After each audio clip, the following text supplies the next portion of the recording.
les doy la bienvenida a todos y todas a esta segunda versión ya del ciclo de charlas mensual online por parte de IEEE, Sociedad de Automatización y Robótica de Chile Centro.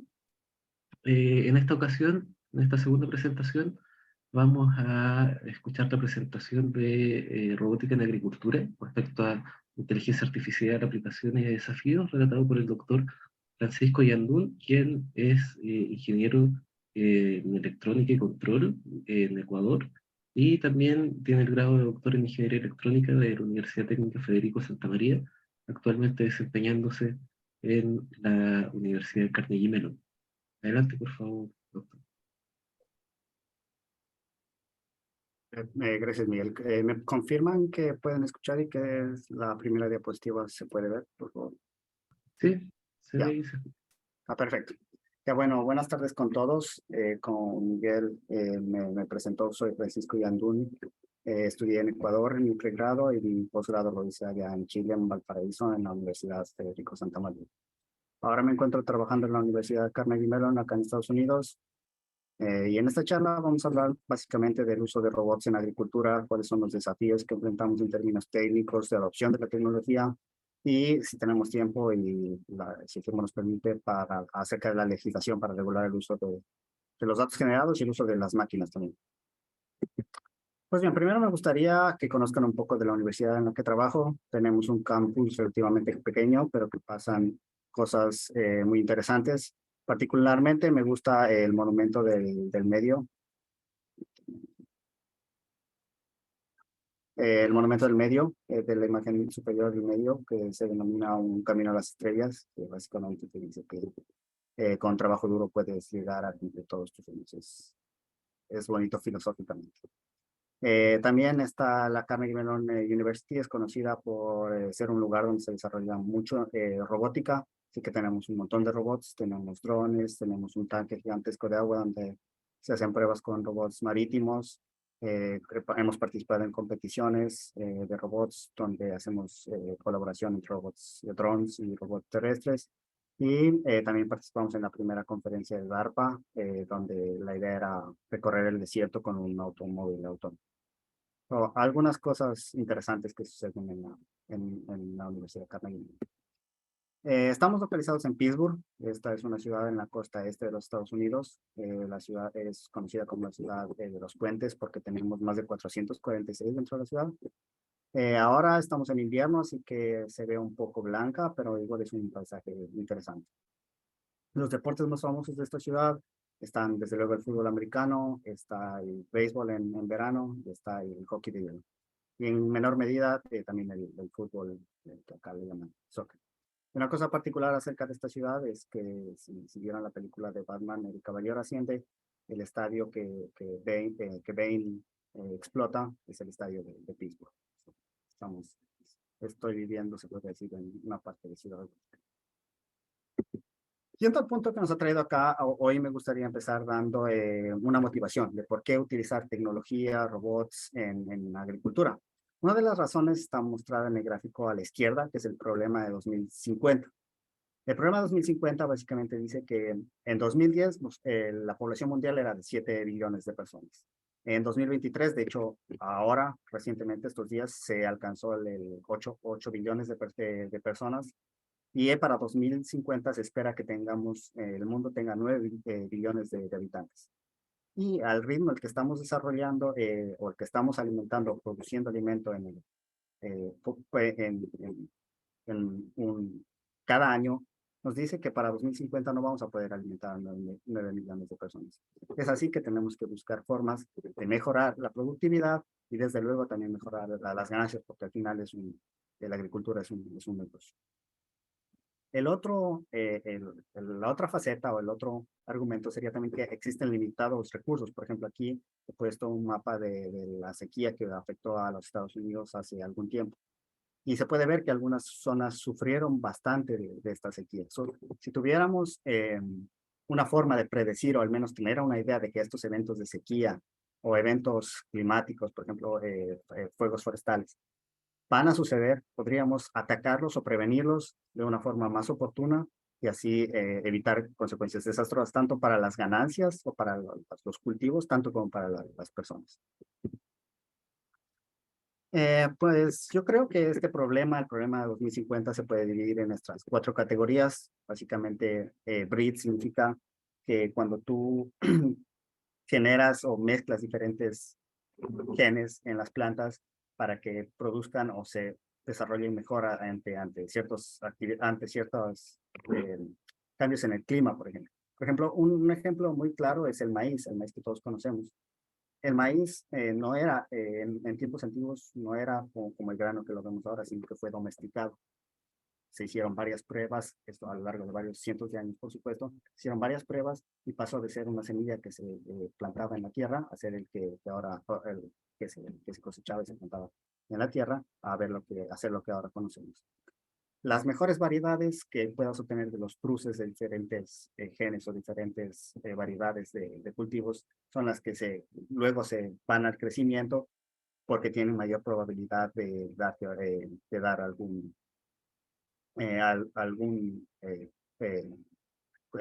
dar mayor beneficio.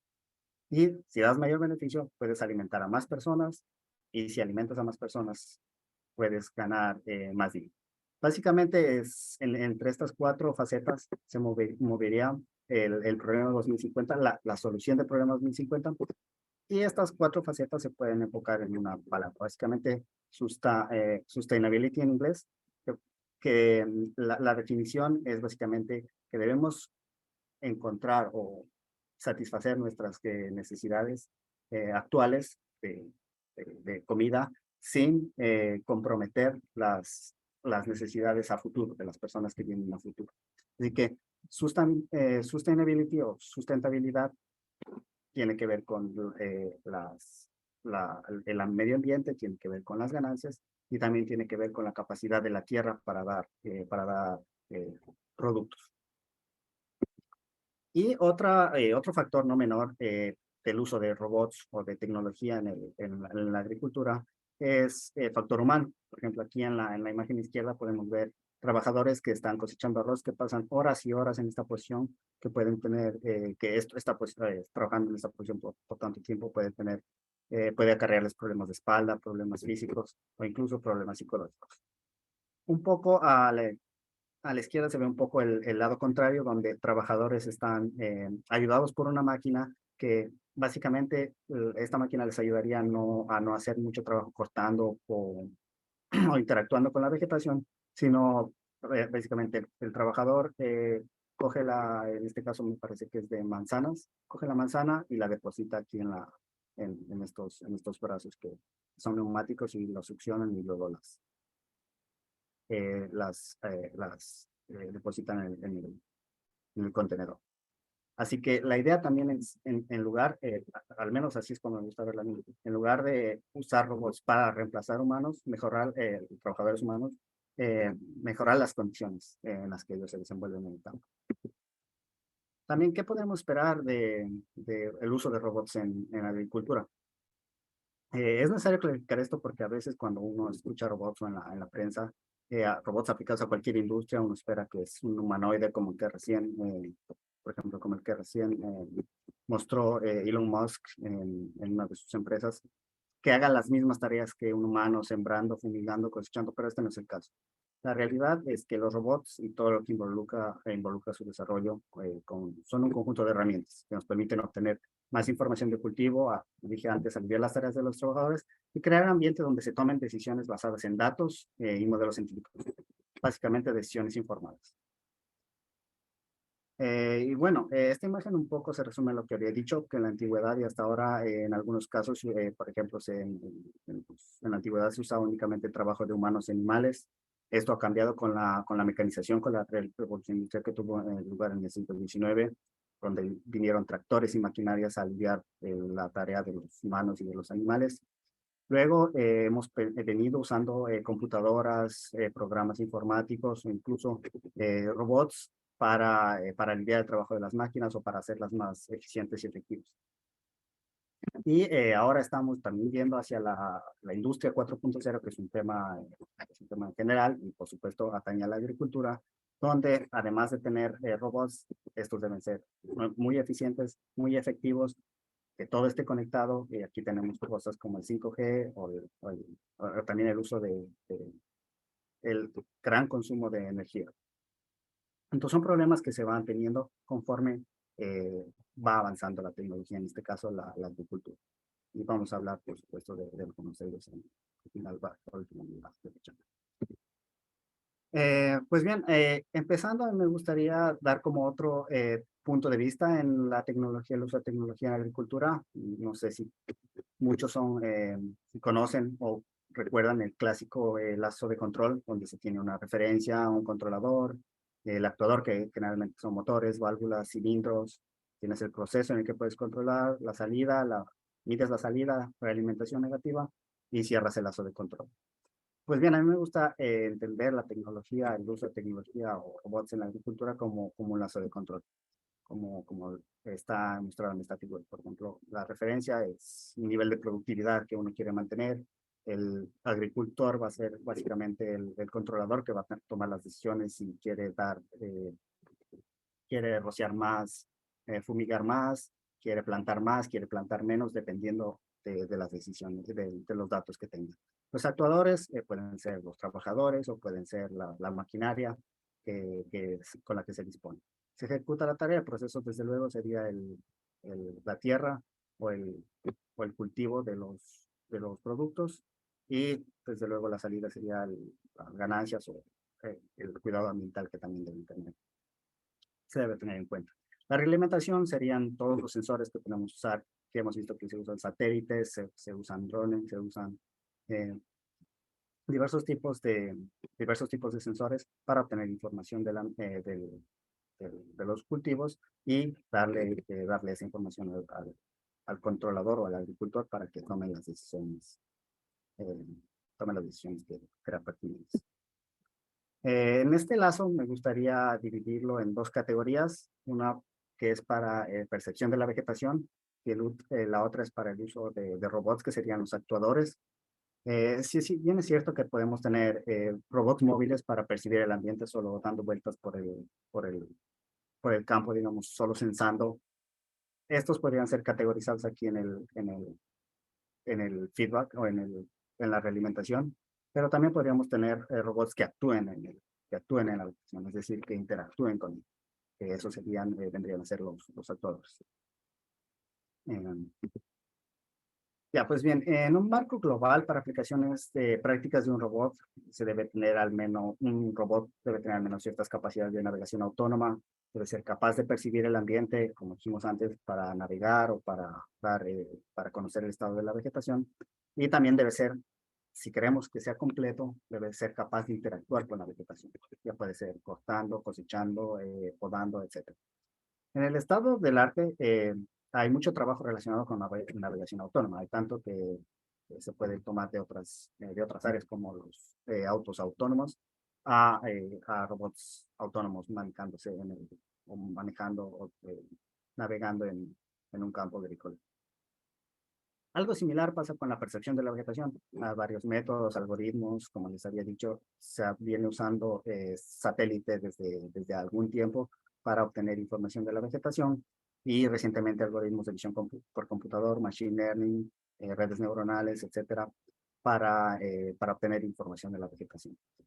Pero a pesar del excelente progreso que se ha dado en estos dos aspectos, la interacción o interactuar con la vegetación todavía está un paso atrás, un paso o dos pasos atrás, sobre todo para aplicaciones en campo, aplicaciones que se puedan de hecho usar en cultivos reales.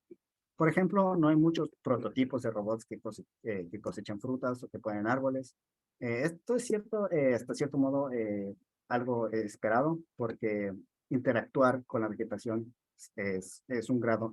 incluye un grado más de complejidad y que son especialmente desafiantes. En las próximas slides iré mencionando algunas aplicaciones y técnicas que hemos usado en nuestro laboratorio y que generalmente se usan para cada una de estas categorías. Por ejemplo, con respecto a la movilidad autónoma, no, como les había dicho, hay mucho trabajo ahí en el estado del arte. Aquí tenemos un lazo de control es muy explicativo acerca de los sistemas que se han involucrado, que incluye algunos detalles o algoritmos que pueden ser de sensores conocidos que pueden servir para una mejor referencia en cada bloque. Aquí tenemos, por ejemplo, el robot, que puede ser modelado matemáticamente con modelos cinemáticos, modelos dinámicos, las configuraciones que puede tener, también puede ser, estos modelos pueden ser de diferente tipo, caja negra, caja gris, etcétera. El robot interactúa con el ambiente y este ambiente debe tener el robot debe ser capaz de crear una representación de este ambiente, es decir, construir mapas que pueden ser topológicos, que pueden ser grillas de ocupación, simplemente landmarks o nubes de puntos. Estas representaciones se construyen a través de los sensores, que pueden ser de diferentes tipos. Hay LiDARs 2D o 3D, aunque últimamente prácticamente se usan más de los 3D. Hay sensores ultrasónicos, hay sensores inerciales, GPS, hay un sinnúmero de sensores. Luego, utilizando esta información sensorial, el robot debe planear el camino o el camino que va a tomar o el camino que se debe tomar para desarrollar la tarea encomendada. Y desde luego aquí hay un multiplexador con el usuario, que la idea es que si el usuario ve que el robot está haciendo algo que no debería, poder tomar el control automáticamente. Y tenemos los algoritmos de control, que hay algoritmos de seguimiento de caminos, de seguimiento de trayectorias, sistemas multirobot, etc. Una de las partes importantes de la percepción de un robot es la localización, el mapeo y la detección de objetos. Y aquí en nuestro laboratorio nuestra idea es desarrollar componentes que son modulares, en el sentido de que tenemos un payload de sensores, que llamamos payload, que le podemos poner en cualquier robot, y la idea es que tenga muchas componentes y luego muchos componentes, muchos sensores, y la idea es evaluar cuáles son los que más nos sirven para cierta aplicación, y luego usamos solo los que son más eficientes o los que nos sirven más para hacer. Por ejemplo, aquí tenemos nuestra más reciente payload, que utiliza 2 computadoras a bordo. Utiliza una Intel NUC, que es la computadora principal, y un módulo Jetson Xavier, que nos sirve para hacer procesamientos con algoritmos de machine learning. Desde luego, la fuente de poder, tenemos una cámara espectral que mide en las bandas infrarroja cercana, infrarroja cercana, verde y azul. Sí. Tenemos también cámaras, un par estéreo, tenemos un sensor láser 3D, una cámara de profundidad, un sensor inercial desde luego, y una parte muy importante que es Time Synchronization Board, la parte que sincroniza todos los sensores. ¿Por qué es importante este dispositivo? Porque cada sensor tiene su propio reloj, y especialmente si uno está localizándose o haciendo técnicas de SLAM, uno espera que tener un reloj global, de esa forma todos los sensores me están reportando en el mismo tiempo. No tendría sentido que yo tome una imagen con la cámara estéreo, por ejemplo, y el LiDAR me esté diciendo que al mismo tiempo escaneó otra parte en la que no está.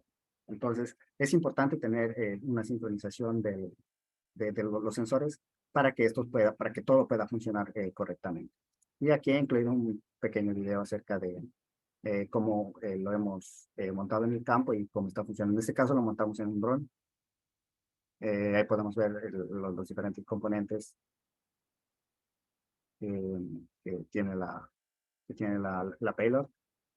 Vuela, voy a adelantar, en este caso creamos un ortomosaico de un cultivo de maíz, me parece que es en ese caso. Y aquí esto es más interesante. Aquí esto es una técnica de SLAM que usamos basado en el LiDAR y en las imágenes de la cámara estéreo.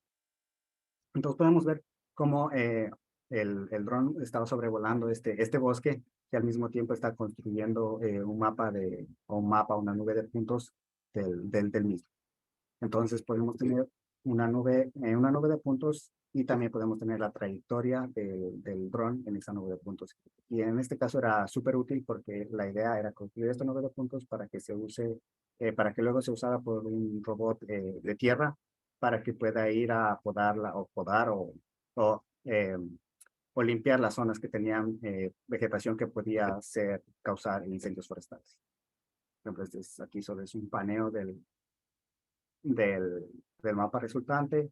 Y lo interesante, lo bueno de tener estos múltiples modalidades de sensor es que luego podemos proyectar entre, por ejemplo, lo que hicimos en este caso fue hacer una segmentación semántica de las partes que corresponden a lugares potencialmente de combustible, que tienen combustible, que básicamente son hojas secas o vegetación en nube a ras de suelo, o aquí, sí. Entonces aquí diferentes colores significan diferentes clases. Está segmentado en las imágenes y luego está proyectado a la nube de puntos.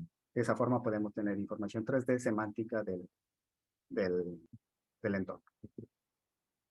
También hay otras aplicaciones como clasificar los tipos de terreno, si tenemos para que el robot pueda calibrar su controlador y se pueda desempeñar adecuadamente o más eficientemente de acuerdo al terreno que se está moviendo. Este es un trabajo que lo desarrollé durante mi doctorado en la Universidad de Santa María.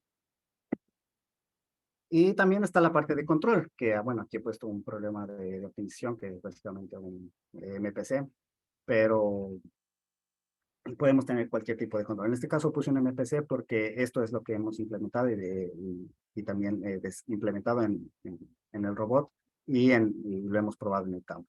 Entonces la idea es tener un controlador y ese controlador es parte de una máquina de estados finitos que incluye diferentes módulos. Tenemos en este caso el módulo de navegación, el módulo de control, el módulo de percepción y cada módulo es un estado. Entonces, el robot, de acuerdo al estado en el que está, va a actuar de diferente manera. Aquí, por ejemplo, sí, aquí el robot me parece sí que está tomando datos, está tomando fotos cada cierto número de arbolitos. En este caso es un viñedo.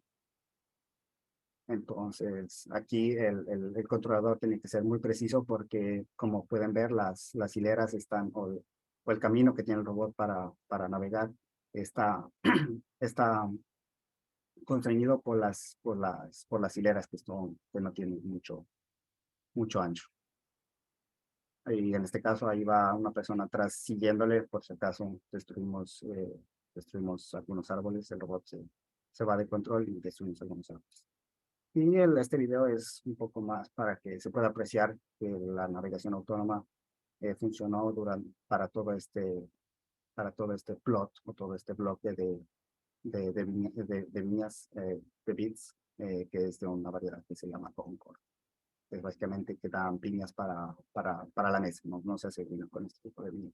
Y todo, como pueden ver, el robot aquí estuvo, me parece que solo tuvo 2 intervenciones humanas durante todo el trayecto. Ahí está uno.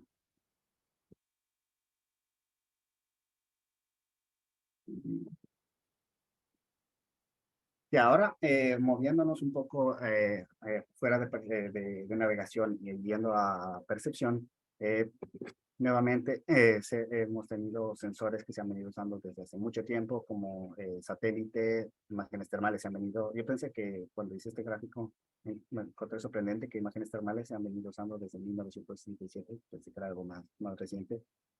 Y bueno, imágenes multiespectrales, sensores ultrasónicos, sensores de visión, estéreo, sensores de 2D, 3D y sensores de cámaras estructuradas que con el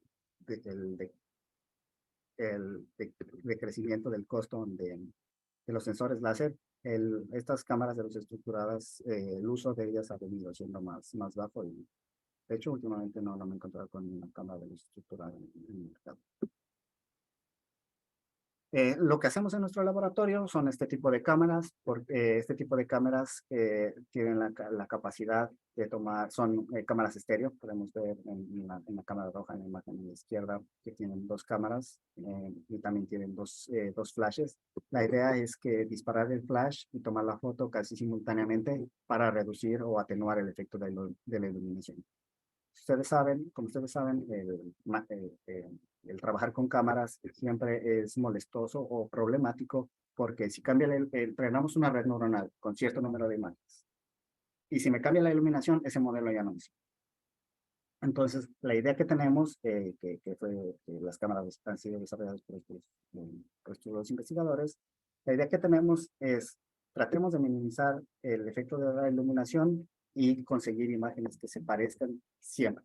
Siempre que haya sol, no haya sol, esté de noche, esté de día, tratar de que todas las imágenes sean similares. De esa forma minimizamos el número de reentrenamientos que tenemos que hacer a nuestros modelos de redes neuronales o modelos de machine learning. Por ejemplo, aquí está esta cámara, la cámara de la izquierda, la cámara roja es un modelo más antiguo y la cámara de la derecha son estas dos dispositivos negros que están aquí. En este caso, este robot tenía dos cámaras que nos permiten tomar una fotos en este caso también son experimentos en niños. Y lo que obtenemos son este tipo de imágenes. Si pueden ver, lo único que resalta es lo que está al frente de la cámara y la parte de atrás está oscura. Entonces, hacia allá mucho sol, el sol aparece atrás como un punto negro y lo que va a resaltar siempre en nuestras imágenes son las frutas o la vegetación que está casi al frente de la cámara. Entonces, en este caso, hemos hecho, me parece que se hizo un cilindro, un circle fitting. En cada uva le encerramos con un círculo y la idea era contar cuántas uvas había en cada racimo. Y con este tipo de imágenes hemos sido capaces de crear mapas de rendimiento, es decir, por ejemplo, aquí en la figura en la derecha C, podemos ver, me parece que sí, lo azul es las zonas del campo en que va a tener más rendimiento, y rojo es las zonas que van a tener menos rendimiento. Y en ese sentido, podemos decir, el agricultor puede decir, ok, algo está pasando, por ejemplo, en esta última fila, en estas últimas filas, está todo rojo. Mi rendimiento está bajando ahí. Debe haber alguna razón. Puede ser por deficiencia de agua, puede ser que hay sequía en esta parte, que no está, la irrigación no está bien, puede ser deficiencia de nitrógeno, y ya depende del agricultor. En los viñedos, nuevamente, porque trabajamos mucho con viñedos, aquí en la figura de la izquierda en la B, estas imágenes o las imágenes generadas con la cámara nos permiten también detectar estas protuberancias que tienen aquí las ramitas, que son especialmente importantes cuando uno quiere hacer poda. Cuando uno quiere hacer poda, existen ciertos tipos de reglas en que uno cuenta el número de estas protuberancias y hace el corte, porque no se puede solo llegar y cortar. La idea es cortar de una forma que el siguiente año el arbolito tenga cierta forma y me dé cierto rendimiento. Y aquí en la figura E tenemos identificación de manzanas, que es muy sencillo, es una red neuronal. También podemos calcular el área foliar. Básicamente nos deshacemos de todo lo que no sea verde en la imagen. Como pueden ver aquí, seguramente el día era muy soleado y el efecto de la cámara es que atenúa mucho en el fondo. Entonces aquí tenemos el área foliar y contamos en este caso me parece que contamos los píxeles y lo transferíamos, hacíamos un modelo de regresión hacia metros cuadrados. O si tenemos imágenes estéreo, podemos calcular el área directamente en 3D. También la evolución de la madurez de la fruta. La idea aquí es hacer un tracking de cada una de las uvas en estos racimos y de esa forma poder ver cómo va evolucionando cada 2 días, cómo va creciendo cada 2 días. Y de igual manera el agricultor puede tomar decisiones. Y es interesante porque básicamente aquí en este tipo de aplicaciones usamos algoritmos de SLAM. La idea es que cada uno de las uvas básicamente va a ser una landmark y es la landmark que la tenemos que hacer el tracking en múltiples frames y en múltiples días también. Y ahora llegamos al problema de la manipulación inteligente. O sea, actuar o interactuar con los arbolitos. En este caso, ilustro con un robot que hace poda automática. pero puede ser cosecha o otro tipo de actividades que involucren cortar, interactuar, agarrar la fruta o cosas así. Pero ¿por qué esto es especialmente difícil? Ya había mencionado que por ejemplo, aquí en estos arbolitos tienen mucha oclusión. Es muy difícil llegar a por ejemplo, la zona de acá atrás del árbol. Pero hay una cosa que es especialmente difícil en este punto y la van a ver en este video. Y es algo que uno en el laboratorio, si está en el laboratorio desarrollando, no se espera. Y es el viento. Si queremos, por ejemplo, este robot lo que hace es tomar, esto es sorghum, que básicamente es un grano que se usa, es un producto muy conocido acá en Estados Unidos, y lo que hace este robot es eh, inserta esta aguja, coge el tallo, inserta una aguja, toma una muestra y la guarda. Pero para que, si se fijan en este video que está ahorita corriendo, el tronco o el tallo estaba quieto. Cuando tenemos viento, el problema es que no está quieto. Entonces, de alguna forma el robot tiene que ser capaz de tener una idea hacia dónde se está moviendo, hacia dónde está el viento y hacia dónde se podría mover. ¿Para qué? Para que sea capaz de agarrarlo, porque si no, no es posible. Entonces, estas son algunas de las cosas que cuando está en el laboratorio no toma en cuenta y se encuentra en el campo. Entonces, como había dicho, la idea es tener una idea de cómo el robot, perdón, el arbolito, las plantas se van a mover. Entonces, lo que hicimos fue generar un modelo dinámico de árboles en este caso. Le pusimos un modelo dinámico y la idea es estimar cómo se va a deformar o cómo se va a mover perdón, el arbolito en presencia de una fuerza. Por ejemplo, aquí yo hice un experimento y le apliqué una fuerza en la parte izquierda inferior.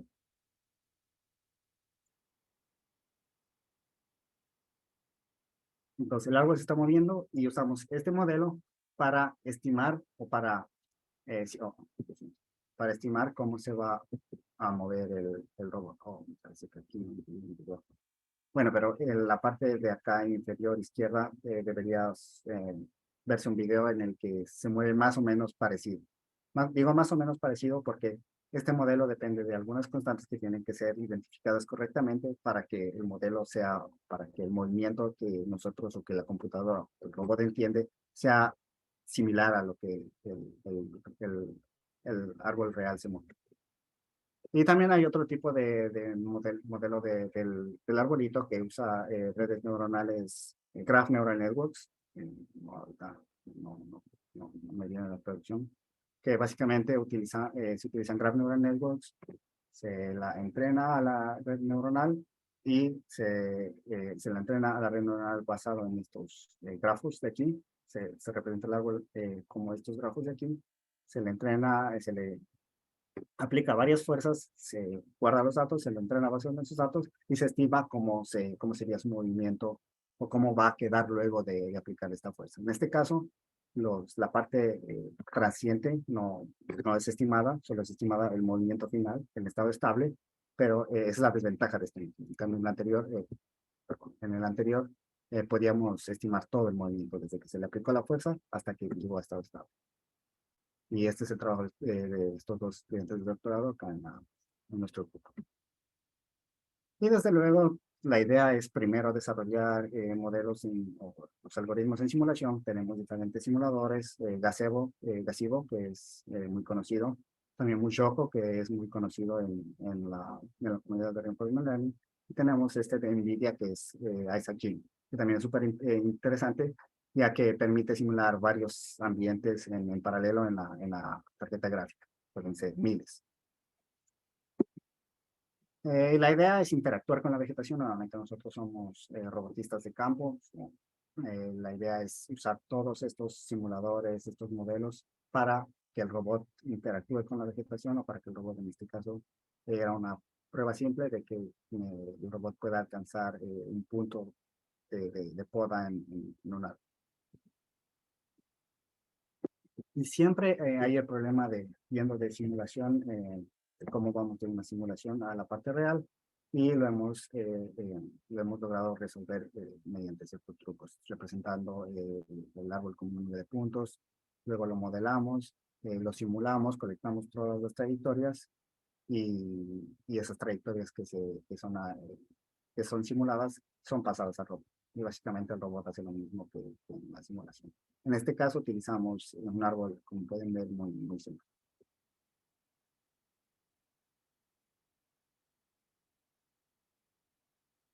¿Y por qué nosotros nos enfocamos mucho en poda? Porque es una parte importante del manejo de árboles frutales. Es una tarea que es muy intensiva y está relacionada con otras tareas de manipulación como harvesting, como cosecha, perdón. Y de hecho, hemos hecho un análisis económicamente viable poner robots en el campo, no al corto plazo, pero sí al mediano plazo. Y bueno, hemos ido al campo a ver cómo se trabaja, porque la idea es tener, antes de, que, de poder empezar a pensar cómo poner cómo hacer poda en un robot, la idea es saber cómo se hace la poda, cómo un humano la hace. Y de esa forma poder identificar las cosas que puede hacer un robot que está en la capacidad de hacer o que no está en la capacidad de hacer, que no son posibles, que todavía necesitamos en las que puede asistir a un humano.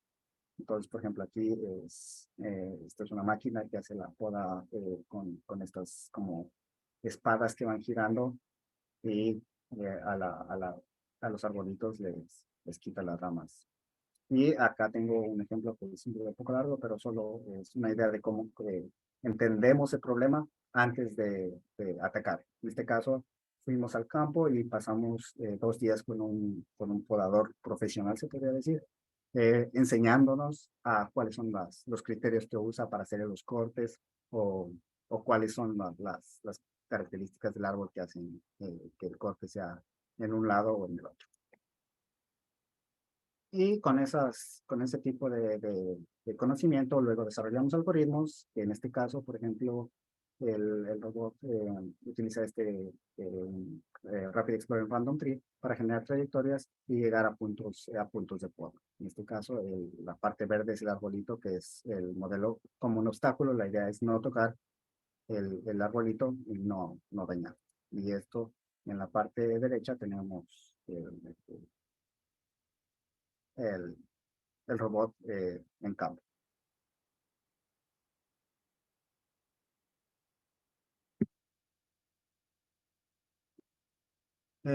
¿Cuáles son los challenges o los desafíos que tenemos adelante? Tener la destreza. Un robot actualmente no tiene la destreza para hacer este tipo de manipulación que ven aquí en la figura en la izquierda. Manejar este tipo de fruta con una suavidad que no la dañes, pero necesita ser firme para sacarla, para tenerla mientras la cortas o para explorar cuál es la calidad. Es una capacidad que los robots actuales no tienen y que es un desafío para el futuro. Igual, por ejemplo, este tipo de manipulación aquí donde, si se fijan, el pepino no solo lo jala, lo levanta y lo baja. Entonces, este tipo de, de efecto de actuación en las plantas todavía es un desafío que tenemos hacia adelante. También la accesibilidad de la tecnología. Por ejemplo, este es un paisaje en Ecuador, donde generalmente aquí en el medio de este campo uno no tiene señal de internet. Y ahora, bueno, con el 5G esto podría cambiar, pero actualmente no hay. Entonces, ¿cómo un robot o cualquier cosa puede transmitir los datos del estado de cultivo en tiempo real hacia los agricultores? Entonces, hay un proyecto que me parece muy interesante de este señor, que es un investigador de Microsoft, que se llama Ramdeep Chandra, que dice, no usemos el Wi-Fi, usemos la televisión, los canales de televisión que están en blanco, que básicamente no transmiten nada, para transmitir información. Y de hecho, los canales de televisión, los canales de televisión tienen mayor cobertura.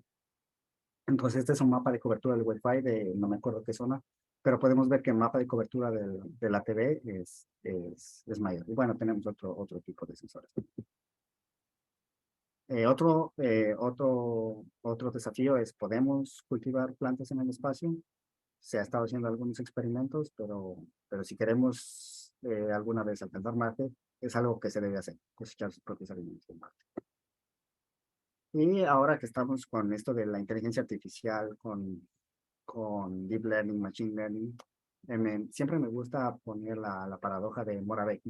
Hans Moravec es un profesor de aquí de la universidad, y la paradoja Moravec, perdón, dice que resulta relativamente fácil para hacer que computadoras, robots, eh, hagan tareas que son inteligentes, que involucran mucha inteligencia, como por ejemplo manejar, jugar ajedrez o jugar este juego que es Go, pero es prácticamente difícil, imposible, dar a una computadora o a un robot las habilidades que tiene un niño de 1 año cuando viene en percepción y movilidad.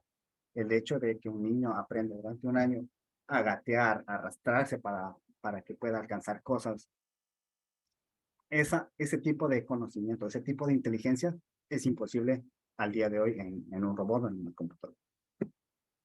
Y bueno, y también hay la propaganda, que a veces es buena y a veces es mala. Hay cosas que no se pueden hacer. Por ejemplo, aquí en la parte izquierda he puesto algunas noticias que prácticamente venden la inteligencia artificial y la robótica como que han resuelto muchos problemas, que es verdad que han resuelto muchos problemas, pero hay muchos otros que todavía siguen sin resolver, y la propaganda no ayuda a tener una buena recepción. La realidad es que la robótica es un trabajo muy arduo. Por ejemplo, aquí he puesto este meme, que los robots, especialmente para nosotros los robotistas de campo, los robots o en simulación o en el laboratorio dicen, trabajaré en cualquier condición y va a funcionar siempre. En cambio, cuando uno va al campo, se encuentra con que está haciendo 40, 45 grados en verano y no funciona porque está muy caliente, y uno no se espera ese tipo de cosas. Entonces, un arduo trabajo que tenemos por delante para desarrollar robots. Primero que trabajen en simulación o en el laboratorio, y luego es mucho trabajo para desarrollar robots que trabajen en condiciones de campo. Y también la cuestión de la tecnología en el hecho de convencer a un agricultor de que tu robot o la solución que le estás proponiendo funcione. Porque realmente los agricultores son personas tercas que hacen las cosas como siempre las han hecho, y si funcionan, ¿para qué cambiarlas? Y cómo nosotros como expertos en tecnología, como investigadores, podemos convencer o llegar a tener un discurso que llegue a convencer a un discurso, y también resultados, pues, que llegue a convencer a una agricultura. Y aquí he puesto algunas herramientas open source que pueden ser muy útiles para quien interese desarrollar muchas de las cosas que hacemos aquí. Desde luego nosotros tenemos algunas otras que son privadas, pero estas me parecen que son muy buenas, y las pueden usar en cualquier proyecto donde se de algo. Y mi grupo de trabajo tenemos diferentes personas, diferentes estudiantes, tanto de doctorado, investigadores, principales George Cantor, investigadores, estudiantes de doctorado, estudiantes de magíster y personal administrativo.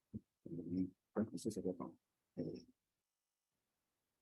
Si hay alguna pregunta, lamento, creo que me pasé un poquito de tiempo. No, no te preocupes, estamos bien en los tiempos. Muchas gracias, doctor Francisco Yandú, por la presentación. Dejamos el espacio abierto unos minutos si hay consultas del público.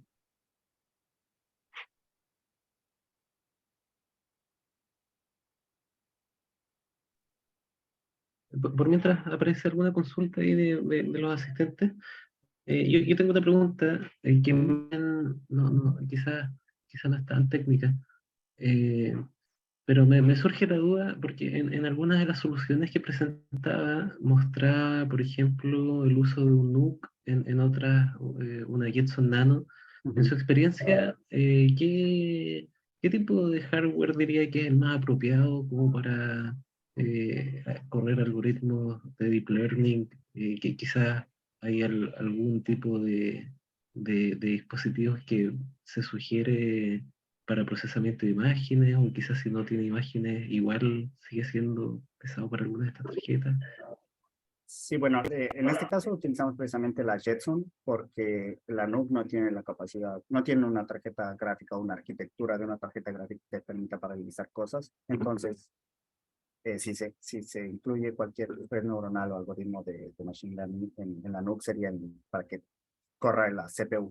Y en la CPU siempre es más lento, no se tiene la ventaja de utilizar, de paralelizar las operaciones como en la arquitectura de una GPU. Por eso utilizamos la Jetson. Pero ahora me parece que salió un nuevo modelo de Jetson, que es Jetson Orin. Orin, ya, sí, es Jetson Orin, que es muy poderoso. Tiene, me parece que tiene la capacidad de la NUC y de la Jetson Xavier juntas, o incluso un poquito más. Entonces, bueno, siempre va a depender del tipo de procesamiento que se haga, pero una Jetson Xavier o Jetson Nano sirve para hacer un procesamiento eh, de, de, de cosas o de datos relativamente no tanta dimensionalidad. Vale. Y mi otra consulta también relacionada con lo mismo es, eventualmente, por ejemplo, si tuviera alguna solución en la que requiero entrenar alguna red neuronal, pero esto más bien es offline, o sea, yo entreno la red en algún servidor y después le paso el modelo como para que solamente en tiempo real, solamente esté pronosticando. Ahí igualmente necesitaría como alguna tarjeta con grandes prestaciones o Sí, podría ser. sí, no, o sea, se necesitaría, por ejemplo, digamos que estás entrenando un transformer. Un transformer tiene muchos billones de parámetros. Entonces necesitas una tarjeta que pueda manejar esa cantidad de parámetros. O sea, parámetros me refiero a los pesos de la red neuronal. Entonces necesitas una tarjeta o una GPU que te permita manejar esa complejidad de la arquitectura. Ahora lo que puedes hacer es implementar, entrenar en una supercomputadora o en un clúster y cambiar un poco la arquitectura o le dicen podar la arquitectura de tal forma que tú te quedas solo con los pesos que son más significativos y esos los transfieres a una GPU o un dispositivo de menor capacidad. Pero si entrenas en un modelo que generalmente es muy complicado, un transformer que tiene millones de parámetros, no va a ser tan fácil transferir eso a una Jetson Nano. Vale, súper. Muchas gracias. No sé si el resto de los participantes, alguien tenga alguna consulta.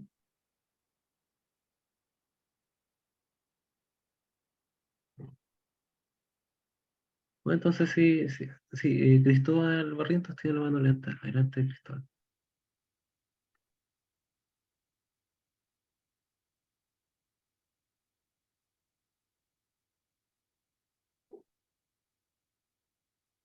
Adelante, Cristóbal. Puedes consultar. Ah, no puedes activar el micrófono. Eh,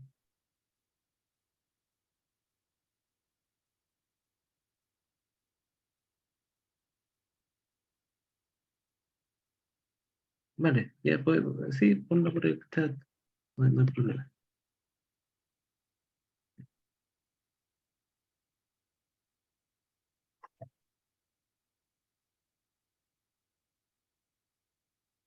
Ahí Cristóbal Barrientos pregunta, ¿qué tipo de cámaras utilizan Bueno, principalmente? principalmente utilizamos cámaras RGB. La resolución varía dependiendo de la aplicación. Por ejemplo, en la del drone, que es una cámara de 20 megapíxeles, me parece que cada píxel tenía un tamaño de 6 micrómetros. Eso depende de qué tan lejos quieras hacer la representación 3D o el mapa de disparidad.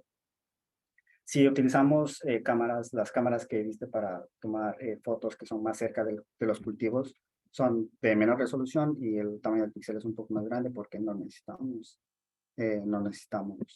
mapear tan al fondo. Entonces utilizamos cámaras RGB y estamos utilizando la cámara espectral que tiene canales cercanos al infrarrojo,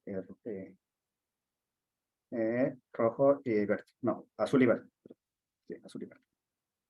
Y desde luego también tenemos sensores hiperespectrales, pero yo, en lo personal, yo no he trabajado con una cámara hiperespectral, pero en algunas personas del grupo sí, sí, sí.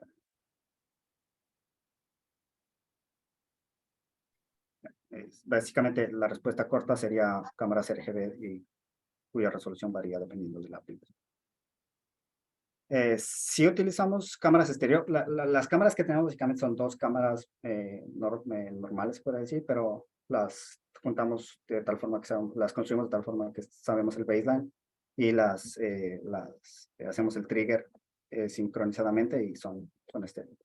Pero sí, cámaras estéreo, porque de esa forma podemos utilizar, crear nubes de puntos.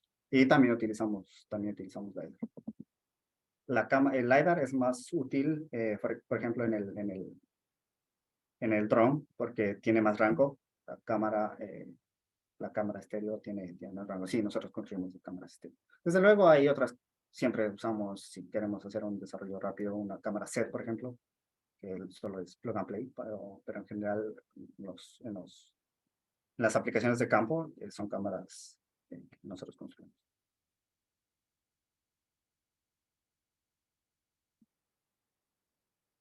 Súper. Perfecto. Muchísimas gracias por la presentación y por todas las consultas. Ahí vamos a... bueno, ahí Cristóbal también manda sus agradecimientos. Ya, no, muchas Eh, gracias por la invitación nuevamente y siempre un gusto. Igual puedo enviar las diapositivas, me parece. Sí. Súper, genial. Si no es problema, podemos dar lugar a la última consulta que mandó Ariel. Eh, Ariel pregunta, ¿algún día se podrá manipular las frutas con la delicadeza que lo hace un humano? ¿O solo se podría utilizar la forma en la que se tomaría la fruta? Es una pregunta interesante. Por ahora, lo que yo he revisado, se hace mucho esfuerzo en las dos, pero desarrollos concretos he visto en optimizar la forma en la que se toma la fruta. Por ejemplo, he visto papers en que haces un análisis geométrico de dónde son las partes o elementos de análisis finito, donde tú haces análisis, por ejemplo, en las manzanas. Esta es la parte más delicada, entonces tendríamos que agarrarla de esta forma.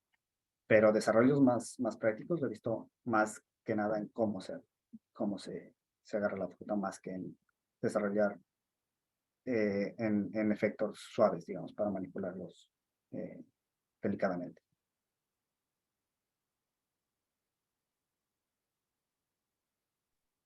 Súper, perfecto. Ahí Ariel manda los agradecimientos por el chat. Entonces, bueno, reitero nuevamente los agradecimientos por haber participado en esta segunda versión de nuestro ciclo de charlas online en robótica. Dejamos a todos y todas invitados para el siguiente mes. Ahí les vamos a avisar con anticipación el formulario de inscripción. Y también desde ya queden ahí atentos y atentas a la siguiente actividad que vamos a estar difundiendo estos días. Desde la próxima semana, jueves 24 y jueves 1 de diciembre, vamos a tener un taller de interacción humano-robot dictado por el doctor Juan Vázquez. Así que están todos y todas invitados. Y así nos despedimos entonces. Muchas gracias nuevamente y que tengan todos y todas una muy buena tarde.